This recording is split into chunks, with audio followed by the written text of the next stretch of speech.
जय हिंद प्यारे बच्चों, मैं वीरेंद्र कुमार आप सभी का स्वागत करता हूं अपने YouTube चैनल ब्राइट इंस्टीट्यूट पर।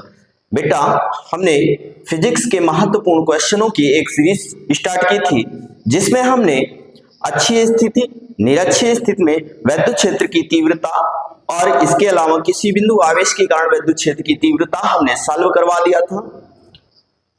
अब इसी के आगे हम स्टार्ट कर रहे हैं गॉस की प्रमेय।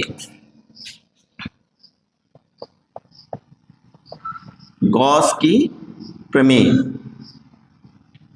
गॉस की प्रमेय क्या है बेटा? किसी बंद पृष्ठ से होकर गुजरने वाला कुल वैद्युत फ्लक्स उस पृष्ठ से परिबद्ध कुल आवेश का 1/ε0 गुना होता है। अर्थात क्या लिखेंगे? किसी बंद पृष्ठ से गुजरने वाला कुल वैद्युत फ्लक्स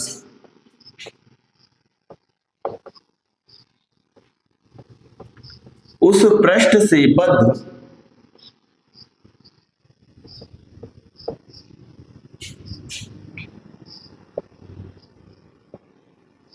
कुल आवेश का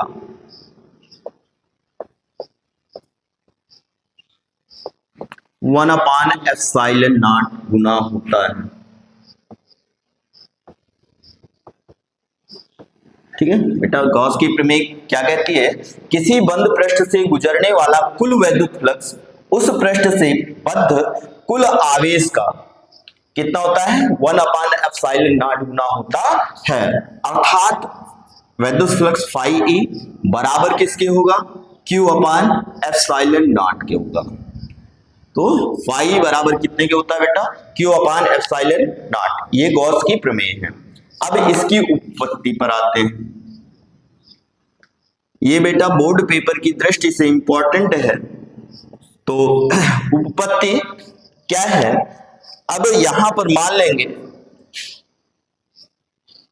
ये मान लेंगे माना +Q कूलाम का एक आवेश एक पृष्ठीय क्षेत्रफल के किसी बिंदु O पर स्थित है। अब यहां पर यहां से इसके इस पृष्ठ पर बिंदु P के परिगत यहां पर एक क्षेत्रफल अवयव dA लेते हैं। यहां पर यह वैद्युत क्षेत्र E हो गया, यहां पर क्षेत्रफल सदिश dA। अब ये दोनों कितने कोण पर है? थीटा कोण पर है। तो यहां पर इस पृष्ठीय क्षेत्रफल के द्वारा ये केंद्र पर जो कोण अंतरित होगा बेटा वो कोण होगा dω। इसको हम घन कोण बोलते हैं। ठीक है, तो यहां पर क्या लिखेंगे बेटा? माना एक बिंदु आवेश +Q, माना एक बिंदु आवेश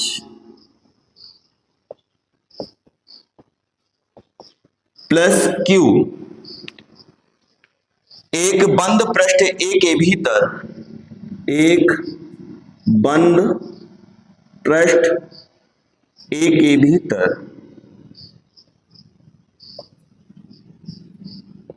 बिंदु O पर स्थित है।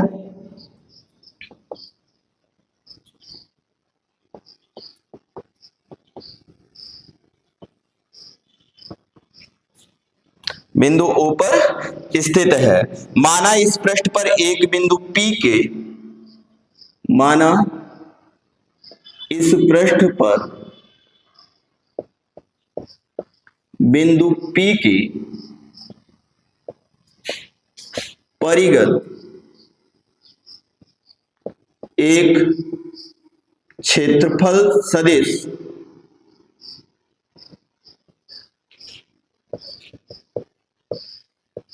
dA। ठीक है, माना इस पृष्ठ पर बिंदु P के परिगत एक क्षेत्रफल सदिश dA है तथा माना OP बराबर, OP की वैल्यू कितनी मान लेंगे? R मान लेंगे। ठीक है, ओपी बराबर आर, इतना लिख देना। माना एक बिंदु आवेश प्लस क्यू एक बंद पृष्ठ ए के भीतर बिंदु ओ पर स्थित है। माना इस पृष्ठ पर बिंदु पी के परिगत, इस बिंदु पी के परिगत एक क्षेत्रफल सदिश डी ए है। माना ओपी बराबर आर। तो अब यहाँ पर बेटा आपने पढ़ा है किसी बिंदु आवेश के कारण विद्युत क्षेत्र की तीव्रता E बराबर क्या होता है, 1/4πε0 into Q upon are square होता है। किसी बिंदु आवेश के कारण विद्युत क्षेत्र की तीव्रता कितनी होती है बेटा, E बराबर 1/4πε0 क्यू अपान आर स्क्वायर। तो यहाँ से प्लस क्यू आवेश से r दूरी पर कोई बिंदु P है, इस बिंदु P पर जो है विद्युत क्षेत्र की तीव्रता निकाल, विद्युत क्षेत्र की तीव्रता कितनी हो जाएगी, E बराबर 1/4πε0 क्यू अपान आर स्क्वायर होगी। तो यहाँ पर प्लस क्यू आवेश के कारण, प्लस क्यू आवेश के कारण बिंदु कहां पर, P पर वैद्युत क्षेत्र की तीव्रता। तो बेटा बिंदु P पर वैद्युत क्षेत्र की तीव्रता क्या होगी, E बराबर 1/4πε0 into Q upon are square. ये क्वेश्चन नंबर फर्स्ट हो गया। प्लस क्यू आवेश के कारण बिंदु P पर वैद्युत क्षेत्र की तीव्रता ये हो गई। अब क्या करना है बेटा, यहां पर वैद्युत क्षेत्र की तीव्रता आ गई। अब अल्पांश डीए के कारण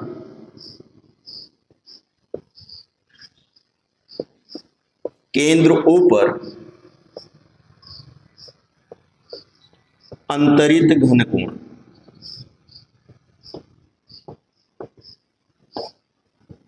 घन कोण निकालेंगे। तो बेटा घन कोण डी ओमेगा बराबर क्या होता है, डी ओमेगा बराबर होता है डी ए cos थीटा बटे आर स्क्वायर। घन कोण क्या होता है, किसी पृष्ठीय क्षेत्रफल के द्वारा उसके केंद्र पर जो कोण अंतरित होता है वही क्या कहलाता है, घन कोण होता है। तो यहाँ पर अल्पांश डी ए के कारण केंद्र O पर अंतरित घन कोण क्या हो जाएगा, डी ओमेगा बराबर होगा बेटा डी ए cos थीटा बटे में आर स्क्वायर। ठीक है, अब अल्पांश डीए के कारण बिंदु, अल्पांश डीए के कारण अल्प वैद्युत फ्लक्स, अल्पांश डीए के कारण केंद्र O पर अल्प वैद्युत फ्लक्स,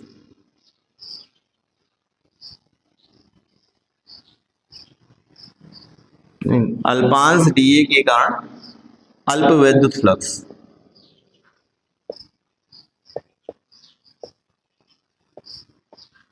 क्या हो जाएगा, अल्पांश डीए के कारण अल्प वैद्युत फ्लक्स डी फाई ई बराबर होगा बेटा कितने के, डी यहां पर वैद्युत फ्लक्स डी फाई बराबर क्या हो जाएगा बेटा, ई डॉट डी ए, या इसी को हम लिख सकते हैं E D A cos theta बराबर ई का मान रख देंगे समीकरण 1 से, कितना हो जाएगा 1/4πε0 into Q upon are square, ये ई का मान है, into D A cos theta. अब यहां पर बेटा इसको हम क्या लिख सकते हैं, 1/4πε0 इंटू कितना हो जाएगा, यहां पर या q अपान 4πε0 और यहां पर ये हम कर देंगे बेटा डी ए cos थीटा बटे आर स्क्वायर के। तो यही हो जाएगा बेटा d a cos theta upon are square किसके बराबर होगा, d a cos theta upon are square d omega के। तो ये हो जाएगा बेटा डी फाई ई बराबर हो गया आपका q अपान 4πε0 इंटू डी ओमेगा के। ये कहां से आया, समीकरण 2 से हमने इसका मान रख दिया। और यहां पर ये कहां से आया, 1/4πε0, ये कहां से आया बेटा, समीकरण 1 से। ठीक है, अब यहां पर डी फाई ई बराबर कितने के हो गया, q अपान 4πε0 इंटू डी ओमेगा।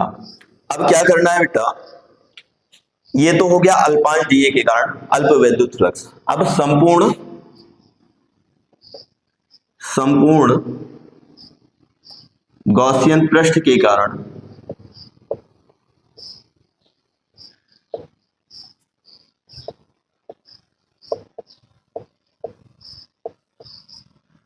कुल वैद्युत फ्लक्स या संपूर्ण गॉसियन पृष्ठ से बद्ध कुल वैद्युत फ्लक्स, कुल वैद्युत फ्लक्स। अब बेटा कुल वैद्युत फ्लक्स निकालेंगे यानी फाई ई, तो क्या करना है, इसका समाकलन कर देंगे, डी फाई ई का समाकलन कर देंगे। तो यहां पर फाई ई बराबर surface integration of d phi की वैल्यू कितनी निकाल चुके हैं बेटा, Q upon 4 pi epsilon naught into d omega. Q upon 4 pi epsilon naught ये कांस्टेंट पद है, इसको बाहर कर देंगे।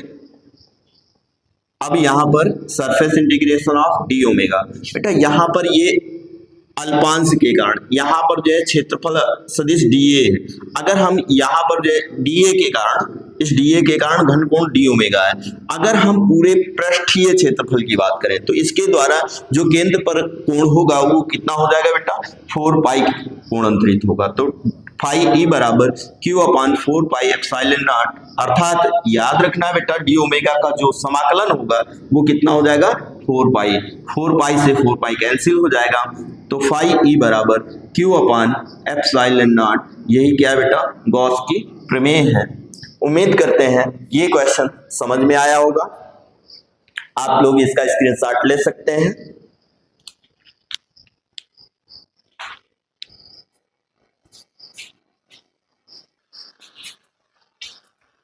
आप लोग इसका स्क्रीनशॉट ले चुके होंगे, तो चलिए बढ़ते हैं। अब गॉस के प्रमेय के अनुप्रयोग पढ़ेंगे।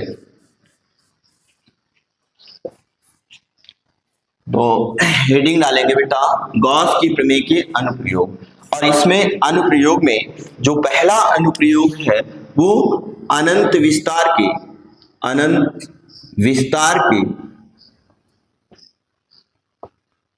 चालक तार के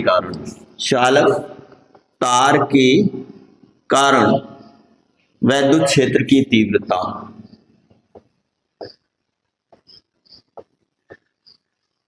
पहला जो अनुप्रयोग है बेटा वो क्या है, अनंत विस्तार के चालक तार के कारण वैद्युत क्षेत्र की तीव्रता। ठीक है, अनंत विस्तार के चालक तार के कारण वैद्युत क्षेत्र की तीव्रता। अब यहां पर बेटा ये मान लेंगे ये अनंत विस्तार का कोई चालक तार है, ठीक है।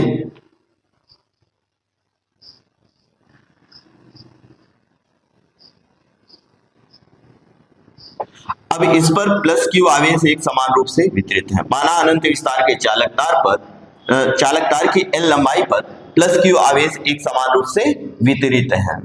इसका रेखीय आवेश घनत्व क्या है बेटा, लैम्डा है। तो इसलिए लैम्डा बराबर क्या हो जाएगा, क्यू अपॉन एल। हमें इस चालक तार से कितनी दूरी पर, आर दूरी पर स्थित किसी बिंदु P पर क्या करना है बेटा, वैद्युत क्षेत्र की तीव्रता का निर्धारण करना है या वैद्युत क्षेत्र की तीव्रता ज्ञात करनी है। इसके लिए हम बिंदु P से होकर जाने वाले एल लंबाई के एक बेलनाकार गॉसियन पृष्ठ की परिकल्पना करते हैं। तो यहां पर बेटा ये क्या कर देंगे, एल लंबाई के एक बेलनाकार गॉसियन पृष्ठ की परिकल्पना करेंगे। तो यहां पर ये क्या हो गया, एल लंबाई का एक बेलनाकार पृष्ठ।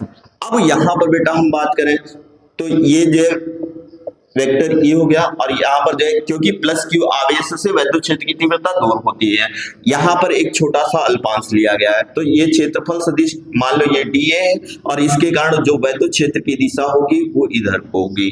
ठीक है, प्लस क्यू आवेश से दूर होता है तो वैद्युत क्षेत्र की दिशा ये होगी, और क्षेत्रफल सदिश भी इसी दिशा में है। तो ये एक दूसरे से के दिशा में है या एक दूसरे के समांतर है, इसलिए थीटा की वैल्यू कितनी हो जाएगी बेटा, 0 अंश हो जाएगी। और यहां पर बात करें तो क्षेत्रफल सदिश डीए ऊपर की ओर है, ठीक है, क्योंकि पृष्ठ के लंबवत क्षेत्रफल सदिश होता है। तो यहाँ पर जो डीए ऊपर की ओर होगा और वैद्युत क्षेत्र वेक्टर ई इधर को होगा। ये एक दूसरे से 90 डिग्री के कोण पर है।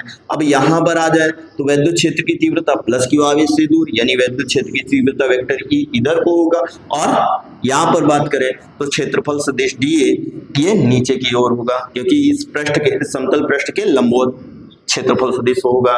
तो अब यहाँ पर भी ये एक दूसरे से 90 डिग्री के कोण पर है।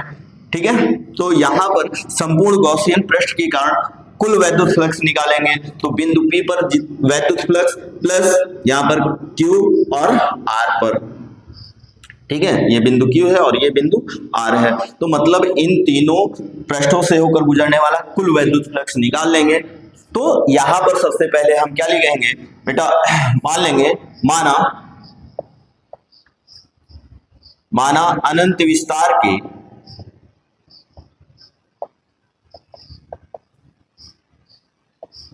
चालक तार पर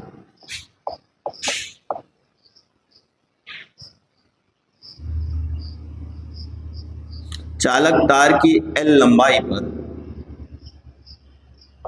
प्लस Q आवेश एक समान रूप से वितरित है।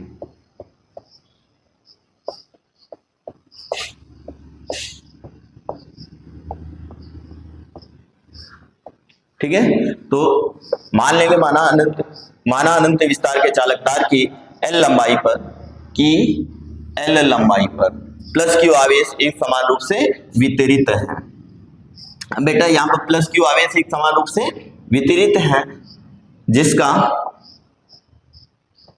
रेखीय आवेश घनत्व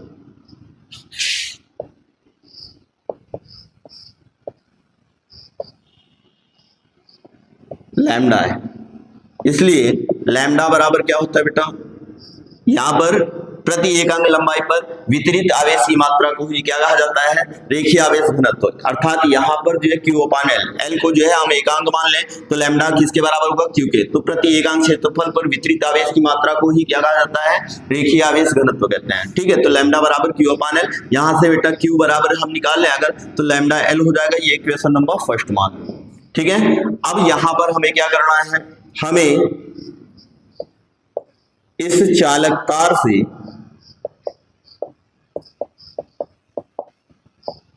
R दूरी पर स्थित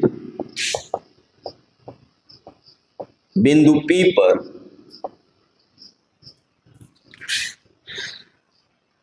वैद्युत क्षेत्र की तीव्रता ज्ञात करनी है। वैद्युत क्षेत्र की तीव्रता ज्ञात करनी है। इसके लिए हम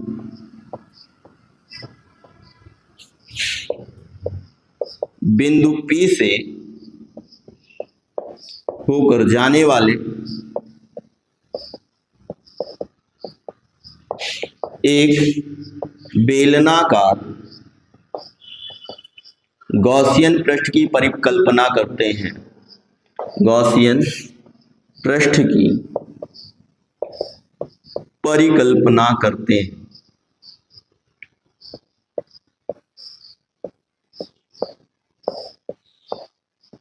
ठीक है, तो इसके लिए हम बिंदु P से होकर जाने वाले एक बेलनाकार गॉसियन पृष्ठ की परिकल्पना करते हैं। ठीक है, इतना हो गया बेटा। तो अब यहां पर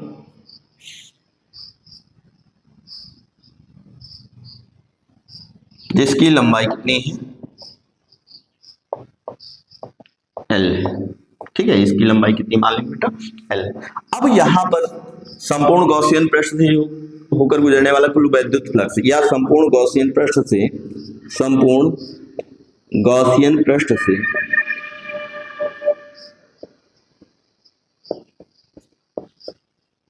बद्ध कुल वैद्युत फ्लक्स। अब बेटा संपूर्ण गॉसियन पृष्ठ से बद्ध कुल वैद्युत फ्लक्स या संपूर्ण गॉसियन पृष्ठ से ऊपर गुजरने वाला कुल वैद्युत फ्लक्स। अब यहां पर कुल वैद्युत फ्लक्स फाई E बराबर कितने के हो जाएगा, समझो इधर यहां पर बिंदु P से होकर गुजरने वाला वैद्युत फ्लक्स प्लस Q से गुजरने वाला प्लस R से गुजरने वाला वैद्युत फ्लक्स हो जाएगा, यानी phi P plus phi R plus phi Q और प्लस फाई R। तो यहां पर या फाई E बराबर यहां पर surface integration of E dot dA हो जाएगा और plus surface integration of E dot dA plus surface integration of E dot dA। अब बेटा यहां पर बिंदु P पर क्षेत्रफल सदिश और वैद्युत क्षेत्र एक दूसरे के समांतर है, इसलिए यहां पर जो है क्या हो जाएगा, EDA cos 0 हो जाएगा, प्लस यहां पर हो जाएगा EDA cos 90 हो जाएगा, प्लस EDA cos 90, क्योंकि बेटा यहां पर समझेंगे ये जो है क्षेत्रफल सदिश और वैद्युत क्षेत्र यहां पर बिंदु P पर एक दूसरे के समांतर है, और यहाँ पर बिंदु Q पर और बिंदु R पर क्षेत्रफल सदिश और वैद्युत क्षेत्र एक दूसरे के लंबवत है, इसलिए थीटा बराबर 90 हो जाएगा। तो यहाँ पर surface integration of EDA cos 0 का मान 1 होता है, और plus surface integration of EDA अब यहाँ पर इंटू 0 हो जाएगा, प्लस EDA इंटू 0 हो जाएगा बेटा, क्योंकि cos 90 का मान कितना होता है 0, 0 के साथ किसी भी संख्या का गुणा करते हैं टोटल 0 हो जाएगा, अर्थात फाई ई बराबर कितने के हो जाएगा बेटा, फाई ई बराबर आपका हो जाएगा, ई बाहर कर देंगे, सरफेस इंटीग्रेशन ऑफ DA हो जाएगा। अब DA का समाकलन करेंगे तो बेटा यहाँ पर जो है इसका पृष्ठीय क्षेत्रफल निकालेंगे, तो बेलन का पृष्ठीय क्षेत्रफल 2 पाई आर एच होता है, तो इसकी लंबाई L है, तो क्या हो जाएगा, फाई ई बराबर हो जाएगा बेटा कितने के, A इंटू कितना हो जाएगा DA बराबर 2 पाई आर एल हो जाएगा, क्या हो जाएगा 2 पाई आर एल। ये क्वेश्चन नंबर 2 मान लेंगे। अब गॉस की प्रमेय क्या कहती है कि फाई ई बराबर होता है बेटा Q अपान एप्सिलॉन नॉट। अब यहां पर फाई ई बराबर हो जाएगा, Q की वैल्यू हम निकाल चुके हैं बेटा, कितना है, Q बराबर है लैम्डा L बटे एप्सिलॉन नॉट। ये क्वेश्चन नंबर 2 हो गया, तो सॉरी 3 हो गया। समीकरण 2 व 3 से, समीकरण 2 व समीकरण 3 से दोनों की तुलना कर लेंगे तो बेटा कितना हो जाएगा, E इंटू 2 पाई आर एल बराबर कितने की हो जाएगा, लैम्डा L बटे एप्सिलॉन नॉट के। तो यहाँ पर क्या कटेगा, L से L कैंसिल हो जाएगा, तो E की वैल्यू हमें फाइंड करनी है बेटा, तो 1/2 पाई आर, सही यहाँ पर जो है ऐसा ले लो 2 पाई एप्सिलॉन नॉट एक साथ ले लेंगे और लैम्डा अपान आर एक साथ लेंगे, ठीक है। तो यहाँ पर E बराबर 1/2 pi epsilon naught into lambda upon r, ठीक है। अब यहाँ पर बेटा 2 से यहाँ गुणा करें, 2 से नीचे ऊपर गुणा कर दें, तो ये हो जाएगा 1/4 pi epsilon naught into 2 lambda upon r.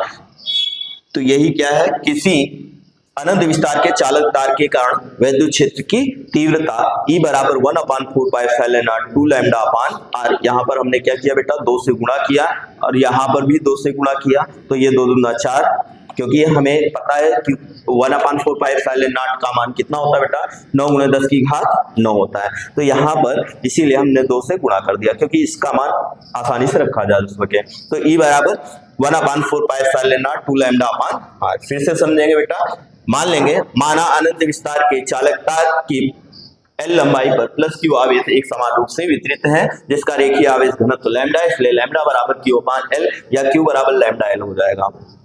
फिर हमें इस चालक तार से r दूरी पर स्थित किसी बिंदु P पर वैद्युत क्षेत्र की तीव्रता ज्ञात करनी है। इसके लिए हम बिंदु P से होकर जाने वाले एक बेलनाकार गॉसियन पृष्ठ की परिकल्पना करते हैं, जिसकी लंबाई कितनी है, L है। संपूर्ण गॉसियन पृष्ठ से बद्ध कुल वैद्युत फ्लक्स अब निकालेंगे। तो यहाँ पर बिंदु P से होकर गुजरने वाला वैद्युत फ्लक्स और प्लस Q से गुजरने वाला प्लस R से गुजरने वाला, यानी phi P plus phi Q प्लस फाई R, या फाई E बराबर E डॉट DA P पर हो जाएगा, सरफेस इंटीग्रेशन ऑफ Q पर E डॉट DA। यहाँ पर ये कहाँ है, P पर, Q पर और ये R पर।